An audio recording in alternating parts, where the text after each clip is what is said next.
俺叫王大锤，因生的貌美被养父收养，又因力气大被送给了九王爷。可刚进王府，九王爷就因谋逆被关进了天牢。我问九王爷要不要逃狱，铁牢重重，插翅难飞。当晚天牢就被夷为平地，九王爷无翼而飞，消失在京城。养父见到我的第一眼，说惊为天人，当即付钱将我从我爹手里买了。1个时辰后，养父就后悔了，我爹已举家搬走，杳无音信。养父养我5年，我吃空了他所有家底。好在我急急了，他迫不及待搭上了线，将我塞去了九王爷府上。九王爷有钱，你一顿10桶饭他也养得起你。养父早已忘了买美人回来的目的，只想将我脱手，以解他养不起我的困苦。有饭吃，能吃饱，是我这辈子唯一的追求。所以我高高兴兴去了九王爷府上。当夜我虽没有见到九王爷，但真的吃饱了饭。养父没有骗我，他是好人。万万没有想到，第2天早上，九王爷就因谋逆罪被关进了天牢。而我身为九王爷唯一的女人，和他关在了一起。幽暗的牢房中，我第一次见到了传闻中身娇体弱的九王爷。他生得挺好看，我还是第一次见到比我还好看的人。九王爷才知道我的存在。他喝口茶，悠悠问我：“你就是徐大人送给本王的美人？”王爷，什么时候开饭啊？早上起来就被抓来这里，这都过了午饭时间了，我实在太饿了。我可以什么都没有，但不能没饭吃。九王爷一愣，扬起好看的眉梢。你可知道进了这里意味着什么？就算被砍头，也要给人吃饱饭吧？不是说断头饭很丰盛，什么时候上？九王爷嘴角抖了抖，闭着眼睛不再理我。他大概也没有办法弄到吃的吧，毕竟他现在也是阶下囚，指挥不了别人，他靠不住，我只有自己想办法。喂，大哥，这都午饭时间了，咋地还不送饭？狱卒错愕地看了我一眼，丢了我2个冷硬的馒头。我本来想一个人吃，可还是忍痛分了一个给九王爷，一个馒头不够塞牙缝的。九王爷又将他的给了我，我吃完还是于是半夜我哭着问九王爷：“你想逃狱吗？我想吃张记大肘子，这会儿出去他还没收摊儿，应该来得及。”九王爷悠悠睁开眼，摸了摸我的头：“饿晕了吗？铁牢重重，你插翅难飞。”我打量着天牢，又和九王爷确认了一遍，他想不想逃？你安安静静做梦，别打扰本王休息。轰！我一拳将墙砸了个洞。九王爷睁开眼，眼睁睁地看着那面墙在我的拳头下塌了一半。烟尘漫天中，我扛起九王爷直奔而出。天牢在我身后轰然倒塌，夷为平地。慌乱中，九王爷抓住了我的肩。张记肘子在东面。吃过了肘子，我心满意足。但九王爷突然问了我一个棘手的问题，他说下一步打算怎么办？我哪知道怎么办？我出牢房只是想吃肘子而已。所以你什么都没有安排，就带本王越狱了？我诚实地点了点头。我只是太饿了，要不咱们买几个肘子揣着，再回牢里去。那你可想好了，回去后肘子吃完了，你还会饿肚子。那牢里不能回去，就算死我也要做个饱死鬼。可我又确实没有地方去，于是我蹲在路边绞尽脑汁想了1刻钟后，背着九王爷敲响了养父家的门。养父是个6品官，俸禄很少。他原来成过亲，但妻子生病过世后，他就孑然一身至今，家里也没有下人。养父打开门，看到他，我眼眶一热，喊道：“爹，我好想你啊！”没想到养父比我更感动，他当场就哭了。嫁出去的姑娘哪有半夜回门的？这不合规矩。这样，2位去街上溜达溜达，天亮了再来。九王爷笑了一声，养父要关门，我一把抵住了。爹，咱们不讲究这些规矩，你不是说规矩太多就是迂腐吗？我背着王爷进了门，养父站在门口直哆嗦。九王爷，你也不讲点规矩。养父估计是穿少了，我去房里将他唯一的一件棉袄拿出来给他披着。九王爷悠悠打了个哈欠，出门在外，本王也不讲究了。他在屋子里走了一圈，进了我的房间，而后喊我给他换新床单。我麻利的给他换了床单，安抚他睡下。出来时养父还在哭，我抱了抱养父。爹，您别难过了，虽说嫁出去的女儿泼出去的水，但我孝顺啊，我说过给您养老送终，就一定说到做到。确实孝顺，急着给老夫送终。养父去睡觉了，我在堂屋凑合了一夜。第2天早上养父去衙门，平时养父早出晚归，可这天他到晚上都没有回来。九王爷说养父跑了，我不信，想去衙门找他。九王爷说不能出去，因为我现在是逃犯。九王爷还说让我再想个可以容身的地方，现在就走。我想来想去，还是没地方去，于是我反问九王爷：“您就没有亲戚吗？咱们去借住一段时间。”我的亲戚全是皇亲国戚，去找他们，那我们不如直接回牢里。九王爷说逃犯要有逃犯的自觉，我觉得他讲话挺有道理的，果然是王爷，和别人不一样。于是晚上我将家里仅剩的4个馒头揣好，带着九王爷走了一夜的路，去了乡下。我没地方去，只能来养父的老家。没想到养父也在，他提着水桶站在院中，看了我们好半晌。九王爷和他打招呼：“徐大人，脚程够快啊。”他提前来打点收拾的，这样我们来了也好，立刻住下。我养父是好人。九王爷捏了捏我的脸，也赞同我对养父为人的评价。我们一家3口愉快地在徐家村住下了。徐家村不小，据说常住的有300户。我们家隔壁姓张，他家有个儿子叫二牛，我和二牛从小就认识，他对我很好。小时候他娘只要做了好吃的，他都偷偷拿来分给我。他还说长大了他要娶我做媳妇儿，我同意了，因为他娘做的菜真好吃。去了二牛家，和他们打了招呼，让他们有重活喊我做。二牛给了我很多吃的，我高高兴兴回家，发现养父和九王爷的表情都有点古怪。你们怎么不高兴？是饿了吗？饿了。中午吃什么？烀地瓜，烀南瓜，烀咳嗽了几声，幽怨的道：“我想吃肉。”我见不得他这个表情。好好的锦衣玉食娇滴滴的王爷，现在顿顿吃地瓜，他真的好可怜。我准备进山去打猎，养父攥着裤腰上的荷包，默不作声的出门去了。过了一会儿，买了条鱼回来。九王爷娇气，要吃得好，我不讲究吃什么，只要每顿吃饱了就行。但不管吃得好还是吃得多，都要使银子。可九王爷说他和我都不能露面，于是挣钱养家的重担都落在了养父身上。他丢了官职，但好在写得一手好字，于是在街口摆摊给人写字，但挣钱太少了，我不能让养父一个人辛苦，于是将家里几块旧地重新翻了一遍，准备种上小麦，以后这里就是我们的家了。我们一家三口的日子过得还不错，我能吃饱饭，九王爷也能吃上肉了。可是因为九王爷生得太娇贵了，村子里许多人都对他很好奇，总想打听他的来历，但九王爷不许我说，我就一个字也没有透露。时间久了，大家也不问了。我每天很忙，家里的地种完了，还要去帮别人家种地，因为我力气大，所以大家都愿意喊我去帮忙。但九王爷不满意。你每天做自己家的活儿，还帮别人干活儿，你就不累？王爷，我只要吃饱了饭，就有使不完的力气。但凡力气用在掌心眼子上，你也不会这么缺。九王爷是好人，但就是有点太计较了。乡里乡亲当然要互相帮助啦。而且我帮他们干活，他们都会给我不少吃的，不白干。我们才回来，地里的庄稼才种下去，由大家接济，我们多少能省点钱，养父也轻松些。这天我帮着马婶子家挑柴，马婶子家人多，要用的柴火也多。还是大锤能干，这一担子柴要是换成我家几个男人，怎么也要分4、5趟，大锤一趟就挑回来了。他们没我力气大，以后有活都喊我。我将柴放马婶家大院子里，他的2个儿子才起床，他家男人蹲在门口吃肉包，我笑着打招呼。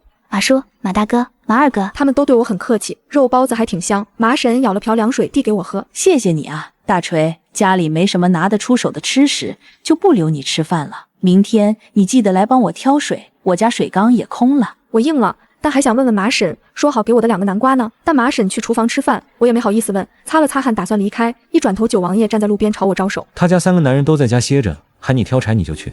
我力大如牛，他家哪有我厉害？九王爷皱眉，忽然抓起我的手，盯着上面的血痕。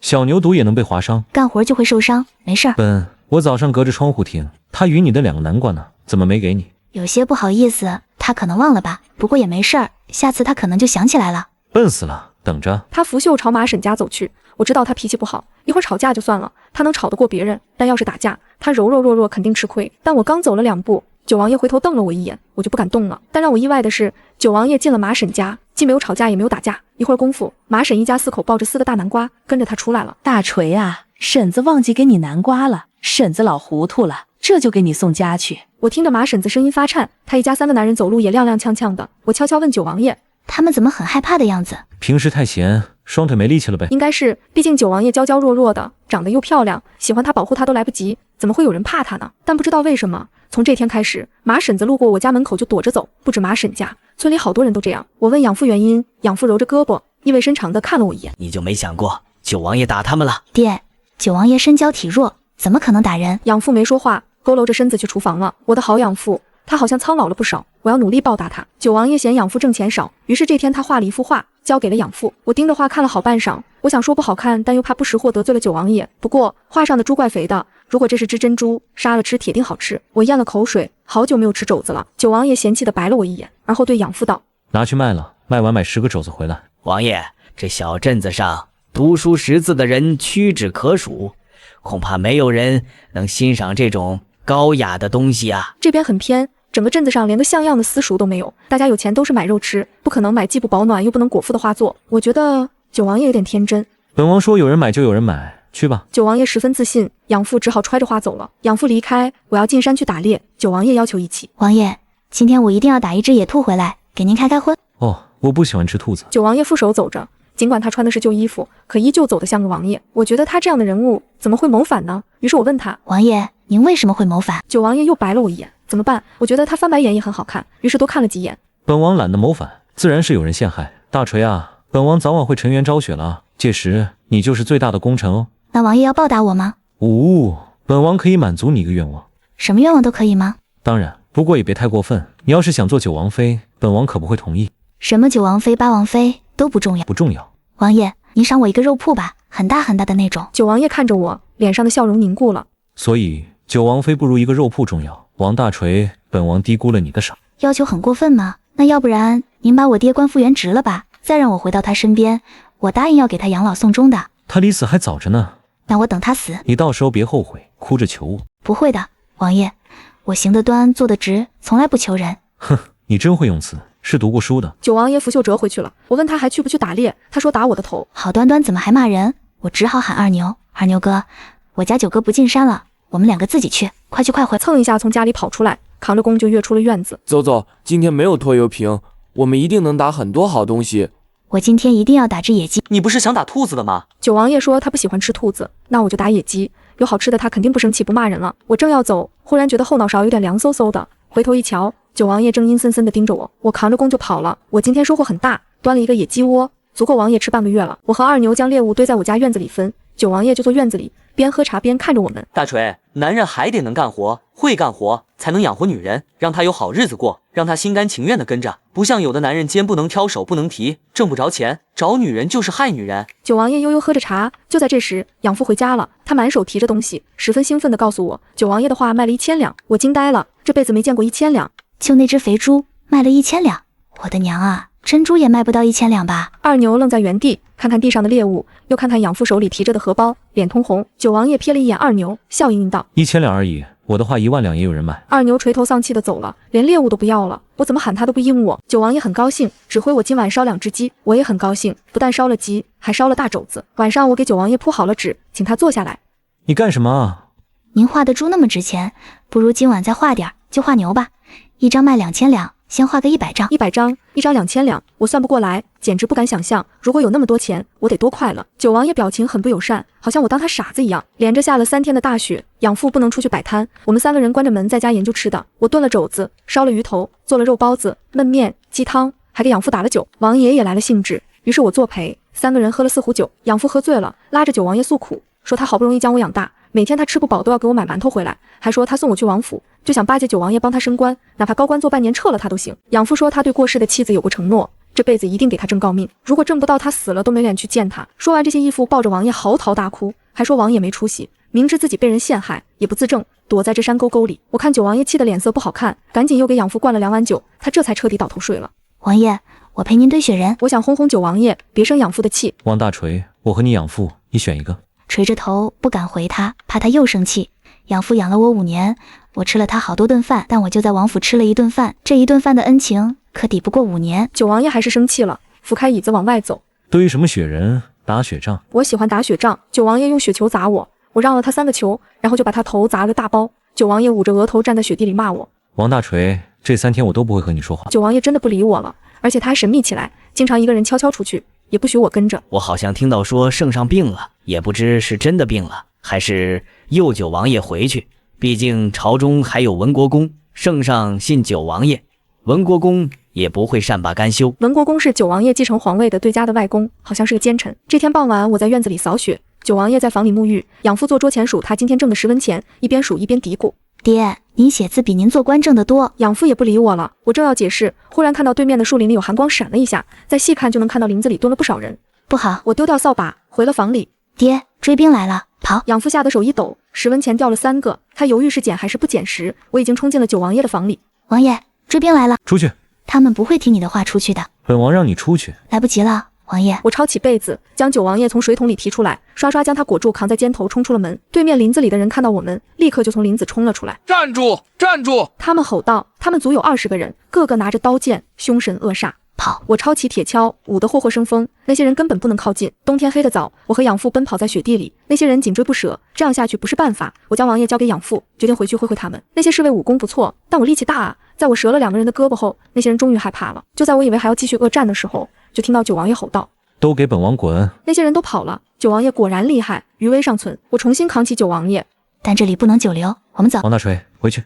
王爷别喊，他们该听到了。王爷好像很生气，我理解他的心情，毕竟被自己爹和哥哥追杀，换谁心情都不会好。但他实在太吵了，于是我将他打晕了。这一夜，我扛着九王爷，背着养父，夜奔80里，彻底甩开了追兵，躲进了深山的老洞里。我将九王爷的脑袋从被子就扒出来，他铁青着脸看着我，我拍了拍他，安抚道：王爷放心，只要有我王大锤在，就绝不会有人能伤害到你。王大锤，这3个时辰你就没有想过，刚才那些人有没有可能不是追兵？原来那些人不是追兵，而是九王爷的侍卫，躲在暗处保护他。您不说，我怎么知道？我小声嘀咕。本王是不说，还是没机会说？他在说我把他打晕的事。九王爷很生气，我费力哄了好久。我出去给王爷找树叶编衣服，回来的时候，王爷已经穿着养父的棉袄，我很惊讶。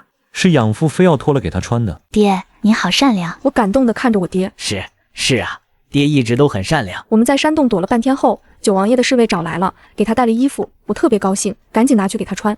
站在洞口给九王爷守着门，讨好的道：“王爷，要不要我帮忙？”王大锤，你有没有想过，本王防的就是你？我十分惊讶且不解，我有什么好防的？我不可能伤害他的。养父打了个喷嚏，拢着手问我们什么时候回去。他的3文钱掉在地上没捡，而走的时候门又没关，他觉得这样不安全。王爷拒绝了养父，因为徐家村已经回不去了。我和养父面面相觑，养父问九王爷：“京中传闻圣上龙体有恙，王爷，您真的不想回去看看吗？一直这样躲躲藏藏，什么时候是个头？”徐大人，你可想好了？现在回去，你不但不能升职，还可能掉脑袋。养父嘴角扯了扯，拢着手蹲门口去了。我叹了口气，觉得九王爷其实有点可怜，有家不能回，还被自己的爹冤枉。当今圣上好像儿子还挺多，但都互相斗争着，死了好几个，现在只剩下九王爷和八王爷了。八王爷是淑妃生的，九王爷的母亲是先皇后蔡氏。养父说圣上和蔡皇后是青梅竹马，先帝在世时，4个皇子因为皇位也打得乱七八糟，先皇后的娘家安国公府在3个皇子中选择了帮圣上。据说那些年蔡皇后的哥哥弟弟都死了，总之他们付出了很多，最后才成功帮圣上登上了皇位。圣上登基时曾主动告诉蔡皇后，10年内后宫不娶其他人，等蔡皇后的孩子长大了，他再开后宫。可是很遗憾，蔡皇后连着生了2个孩子都死了，于是圣上等不及了，他吹牛不纳妾的第3年就一口气纳了11个妃子，还陆陆续续生孩子，但可惜那些孩子活下来的也不多。没过2年，文国公举报蔡皇后的爹安国公通敌叛国，圣上居然真的杀了帮自己的老丈人，还杀了老丈人唯一的孙子，断了他家香火。蔡皇后气得不得了，和皇帝大吵一架，据说她当天就上吊来着，但被人救了。也就是那天太医查出她又怀孕了，蔡皇后9个月不出门，终于生下了九王爷。九王爷长到10岁的时候，蔡皇后突然死了。蔡皇后去世后，九王爷要求出宫自己住，他出去后再也不进宫，也不见圣上。养父怀疑蔡皇后天天告诉九王爷，一定要为他外祖父报仇。文国公陷害安国公，但圣上信奸臣杀忠臣，九王爷估计不止恨文国公，还恨圣上。为了让九王爷安心，我当着他的面徒手捏扁了他的手炉，恶狠狠地道：“以后谁欺负你，他的脑袋就是这个手炉的下场。”本王的手炉。他看着手炉，又看看我，磨了磨牙。王大锤，我冷。有点尴尬，抓着他的手放在我怀里，我帮你暖着。九王爷像被烫了一样，咻一下收回手，脸通红。王大锤，你……骄傲地拍着胸口，我怀里比手炉暖和吧？别客气，随时来取暖。九王爷背过身去直喘气，看来是真气狠了。下午的时候，九王爷忽然问我：“你被你爹卖的时候几岁？”10岁，我记得很清楚，那也是个冬天，我穿着草鞋站在雪地里，脚趾头都要冻掉了。我爹拿着养父给的钱以后，就立刻走了。他从离开我到进家门，一共走了67步。这67步中，他一次都没有回头看我。我娘则在灶屋里做饭，她知道养父下午会拿钱来买我，所以她将家里唯一的一块咸肉拿出来炖笋子了。屋里飘出来的肉好香好香，我到现在都不知道咸肉炖竹笋是什么味道。养父说不好吃，我也觉得肯定不好吃。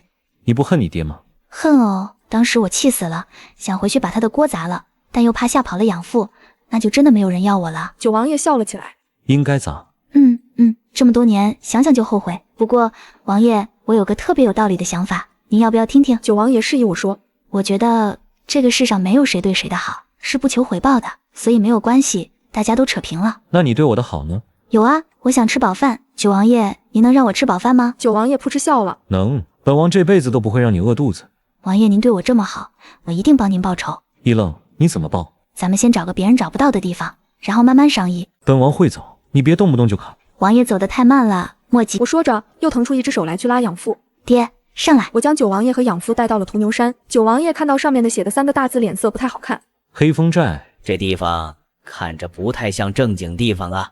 一会儿给您一个大惊喜。我刚说完，黑风寨里跑出来一个人，养父看到那个人就大变了脸色，脱口喊道：“土匪！”九王爷的脸色更难看了。大哥，他朝我们跑过来，一把抱住我。你终于来了，我们可想死你了。1年前养父回乡，马朝河拦路抢劫，打伤了养父。半个月后，我提着流星锤，只身杀进了土匪窝，将马朝河打得屁滚尿流。马朝河认输，还拉着我拜把子，喊我大哥。马朝河还说我就是屠牛山的大当家。九王爷将激动的马朝河扒拉开。我是他男人，你是谁？马朝河本来笑着的，闻言脸色一沉，手搭在了九王爷的肩膀上。我是他干哥哥，正儿八经拜过把子的。九王爷握住了马朝河的手，笑音很客气。哦，原来是干哥哥。2个人站着不动，互相看着对方。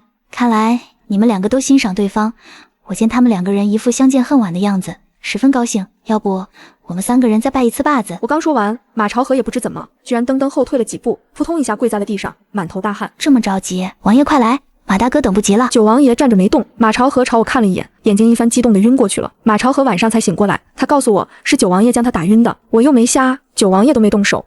九爷走路都一摇三晃，而你人高马大，他怎么可能打得过你？你多厉害！大哥，你真觉得我厉害？对啊，做人要自信。他上次被我大锤砸了3、4次，还能再爬起来，我想这个世上没有第二个人能做到了。马朝河握住了我的手。大哥，我们在黑风寨住下了，这里山头高看得远，而且人也多，打架的时候气势大，而且住在这里天天有架打，尤其是我去了以后，马朝河要扩张山头，每天约人打架。大哥，今天咱们一定弄死他们，拿下他们的地盘。放心，你重新给我打的流星锤特好用，一锤能砸10个。我和马朝河联手，简直天下无敌，整个黑风寨的兄弟都信服我，带着小弟去打架，好开心啊！不过我也有受伤的时候，那天打马王寨被对方偷袭了，后肩中了一箭。九王爷和养父赶来的时候，我还撑了一口气。没事儿，马有尸体的时候。谁射的箭？对面有个人站出来，一脸敢做敢当的傻样。我怎么样？九王爷抽出了剑，慢慢走过去，我起身要拦着他。别，你打不过他们的。我话没说完，晕过去了。醒来后，马朝顶着猪头似的脸跪在我面前，哭着道：大哥，以后咱们不打架了。你的脸咋了？谁打的？酒没事，不疼。大哥，呜呜呜呜。他哭声嗡嗡的，我安慰了好半天，他还是哭。我都想不到他到底受了多大的委屈。就在这时，九王爷出现在门口，抱着手臂咳嗽了一声，马朝河的哭声突然停了，蹭一下站起来。大哥，你伤没好，好好休息，我就不打扰您了。马朝河走得特别快，我错愕地看着他背影。我刚才哄了好久，他都不停哭，你一出现他就不哭了，好神奇。哭累了总要歇歇的。你怎么样？疼不疼？问他受伤没有？我又没打架，怎么会受伤？后来我才知道，那天一下午，剩下的3个山头都收了。我伤好后的第2天，那些山头的当家的就跑屠牛山来给我磕头。我看着满山的小弟，不敢置信，我居然一下子拥有了几千个小弟。我问他们为什么愿意归边到屠牛山喊我大哥，他们说因为我的流星锤厉害。那倒是哦，我的流星锤确实厉害。九王爷得了风寒，我进山去给九王爷列点野味补一补。小弟们不让我动，1个时辰后，满园子的飞禽走兽。我觉得有小弟还挺好的，如果没有他们，我就要自己去打猎。可九王爷生病后更娇气了，离不开人。九王爷吃饭喝汤都要我喂，我劝着他下地走动走动，他愣着不肯，也不让我出去。还有哪里疼？胳膊疼不疼？疼。我给他全身揉揉，揉着揉着他身体更烫了。九王爷又问了我那个问题，他和我养父，我选谁？就不能2个人都选吗？他是我爹，他只要没死，我就不能丢下不管。等我爹死了，我肯定只选你。九王爷的表情应该是欣慰。京城有人给九王爷送信来，说文国公因贪污舞弊罪被抓了。九王爷打算回去一趟，他说他一个人回去，让我和养父留在屠牛山。我不太明白他为什么不让我去，我还能保护他。养父说京城可能局势不稳，九王爷怕我回去有危险。我去能保护他？傻丫头，你和王爷到底是你保护他，还是他保护你？你一点不知道吗？不知道。养父说我傻人有傻福，现在就祈祷九王爷回京城一切顺利，我不要做寡妇。九王爷离开半个月后，给我来了信，说他在京城一切都好，让我不要担心。但是他还是没有让我和养父回去。年30那天，我们全寨的人忙着过新年，我在厨房和大家一起包饺子，忽然有人冲进了后厨。不好了，朝廷来人了！我和马朝河带着人下山，朝廷来的兵马不多，但气势却很足。领头的将领盯着我道：交出王大锤，其他的人原地解散，我们就不会为难。如果不交，本将就立刻带兵冲了你们黑风寨。我不明白他们为什么要我，养父却脸色大变，将我护在身后，抱拳问道：可否请军爷告知，为什么要带走小女？小女一直乖巧懂事，从未……这个我们不知道，上头的人吩咐的，跟我们走就行了。马朝河和养父都不同意，但我觉得能不打仗就不打，更何况对方2万人，我们不是他们的对手。好，我跟你们走。我被带去了京城，关在了一个小宅子里，每天都有人来送饭。我和他们说话，他们都不搭理我。过了6天，我隔着围墙忽然听到墙外有人在讨论九王爷。圣上真的是明君，杀文国公的时候一点没有犹豫。现在八王爷也被关去了宗人府，那太子之位肯定是九王爷的。圣上一直是明君啊，你看他登基后哪件事不是当机立断，毫不犹豫。去，哪里来的乞丐，滚远点，否则老子立刻砍了你。最近也不知道怎么回事，到处都是乞丐，死鬼一样从地下冒出来，烦得很。我很高兴，九王爷不但报了仇，还要做太子了。我念了一句阿弥陀佛，真心替他高兴。不对啊，我琢磨着文国公死了，那是谁将我关在这里？这天夜里，我做了个梦，梦见九王爷被人杀了，一身是血，而杀他的人我看不清楚。我想冲过去救他，但怎么也动弹不了。我从梦中醒过来，满身的冷汗。不管是谁关的我都要去见九王爷。我找了最合适逃的方向，砸倒了墙，冲了出去。那些守兵猝不及防，等反应过来时，我已经跑了半条街。我跑起来很快，他们根本追不上。我没地方去，直奔九王爷府上。没想到我又中了陷阱，被抓了。这些人也不知早就守在九王爷府里守株待兔，还是算准了我会来这里。反正我又被抓了。这次他们没先前那么客气，他们将我绑在了树上，几个人看守着我。你们到底什么人？为什么要抓我？我要见九王爷。那些人笑我傻，多余的话一句不肯说。我饿得前胸贴后背，他们也不给我饭吃。下半夜我昏昏沉沉在打盹的时候，忽然听到外面一阵惊天动地的声音，随即守着我的侍卫问道：出什么事了？哪里打起来了？你们看北面是不是失火了？什么北面？那是皇宫。几个侍卫慌张起来，想走又不能走，让其中一个人爬上屋顶去看个清楚。但那个人一上屋顶就被一支箭射中，砰的一声摔在地上，死了。他娘的，谁？滚出来！大哥，你在里面就吱一声。我在这里。马朝河来救我了，我还等什么？顿时一使力气，连根将树拔起来，抱着树一阵横扫竖抽。那些侍卫被我打得东倒西歪。马朝河带着兄弟们杀进来，他看到我抱着树在打架，一脸的惊叹：这兵器只有老大你能使。带吃的了吗？我饿死了。带了。王爷说你怕饿，我们每个人身上都揣着热乎的饼子。马朝河将饼子递给我，我猛塞着饼子，才发现马朝河穿得破破烂烂的。你干什么了？乞丐一样。别提了，这半个月我们过得太刺激了。晚点大事办完，我再一起告诉你。我吃饱，跟着马朝河上了街，街上好多人啊，跟赶集一样。怎么这么热闹？是要舞龙灯吗？我发现这些人里不但有黑风寨的兄弟，还有军营的兄弟。我们所有人汇集后，一起去攻皇宫。等用大树杆子冲宫门的时候，我才反应过来。咱们这是在干什么？离宫啊！我也很兴奋，进了皇宫就能见到九王爷了。我挽着袖子，挥着手，都给我让开！有我在，这些铁门不成问题。我们冲进了皇宫，宫里到处都是打斗的人，血气冲天。我到处找九王爷，他没武功，他肯定吓得不得了。我找了个内侍带路，直奔圣上乾清宫。远远的，我看到一个人飞檐走壁，剑花挑动，杀人又快又狠。我看得呆了，咽了口水，喊道：九王爷是你吗？大锤，王爷，你会武功啊？你不在我好怕，他们欺负我。你放心，我说过保护你，就一定会保护你的。我冲过去，九王爷跟在我身后，一会儿功夫就将所有人收拾干净了。还得是你，没有你我今天肯定活不成了。你这些天瘦了，等这里事情结束，我带你去吃好吃的。我想吃肉，好些天没好好吃肉了，我好高兴，我居然见到了圣上。可惜养父不在，不然他肯定也很高兴，因为他一直想要见到圣上。不过九王爷见到圣上很不高兴，他们父子在吵架，圣上指着九王爷骂得很难听，他说九王爷不孝，说九王爷是畜生。九王爷问圣上是不是他默许文国公毒杀了蔡皇后，圣上勃然大怒，用茶盅砸破了九王爷的头。他说蔡皇后一家贪天之功以为己利，简直不知所谓，杀了他们也是为了皇权，该杀。我没听懂，但觉得圣上的面相不太好，尖嘴猴腮，凶神恶煞的，一副要杀了九王爷的样子。这个爹不行，比我爹还不行。九王爷很伤心，他问圣上安国公和蔡皇后到底做了什么，让他非杀不可。圣上嚷嚷半天没说出来，还说他是君主，君要臣死臣就得立刻死。我觉得圣上是坏人，没有缘由的就杀人，别人的命也是命啊。九王爷又问圣上，蔡皇后死去的2个孩子，他的2个哥哥是不是圣上杀的？还有3皇子4皇子的死，是不是他的手笔？是又如何？朕一天没死，天下就是朕的，谁都不能抢朕的东西，就算是亲生的儿子也得死。九王爷十分失望，坐在椅子上笑了很久。虎毒上不食子，你既觉得儿子们威胁了你的地位，你又为什么要生我们？圣上不以为然。九王爷将圣上囚于乾心殿，关上门，他在台阶上坐下来，仰头望着黑压压没有任何亮光的天，哑声道：大锤，你说他为什么要生下我们呢？你说没有人对谁的好是毫无目的的，可我宁愿他对我们有目的，这样至少我们是有用的。可惜不是，在他眼中，我们和路上砸恶狗的石头，手里砍柴的刀一样，没有区别。九王爷说，他的记忆中，圣上从来没有正眼看过他一次，不只是他，其他的兄弟也是一样，所以他们拼命想要表现，想要得到圣上的喜欢，哪怕多看一眼，也能让他们高兴一整天。对于他们来说，争的或许不只是皇位，还有父亲的关爱。九王爷还说，若能选，他宁愿生在普通人家，享受普通的亲情，也好过皇家，只剩下互相猜疑和仇视。我抱了抱九王爷，九王爷摸了摸我的头。大锤，我们不要做那样冷血的父母，我们要爱每一个孩子。我肯定不会卖掉自己的孩子。他说我们是畜生，他们才是畜生。九王爷说到孩子时，我就想到了养父。我问马朝和我养父的下落，马朝和说我下山后养父说不放心我，也跟着走了。当天就走了吗？我们也找他了，但找了半个月都没有找到。我和九王爷派人去找养父，我们找遍京城里外都没有找到他，直到半个月后，有人在山里发现了一个尸体。因为天气冷，尸体还没有坏，我跌跌撞撞找过去，尸体的脸已经肿了，但身上穿着和养父一样的衣服。我跌坐在地上，怎么办？我还没给他养老，他还没升到五品官，正得诰命呢。九王爷抱着我轻轻拍了拍，他买我回来养我的那几年，他自己吃不饱，都要让我吃，可我一点好处没让他的，我太没用了。我后悔死了，当时应该交代养父，让他不要下山的。徐大人，你放心去吧，本王会追封你为晋国公，以世的徐夫人为一品诰命夫人，以完你生前心愿，报答你养育大锤的恩情。能不能不追封？忽然鞋地里有人接着话，能不能直接封国公？我一愣，回过头去就看到养父披头散发的站在不远处，我顿时大哭起来，扑了过去。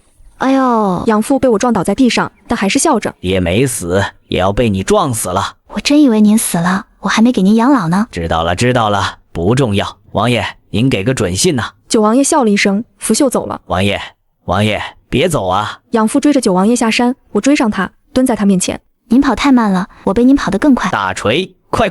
今儿一定要让王爷给个准信，免得王爷反悔。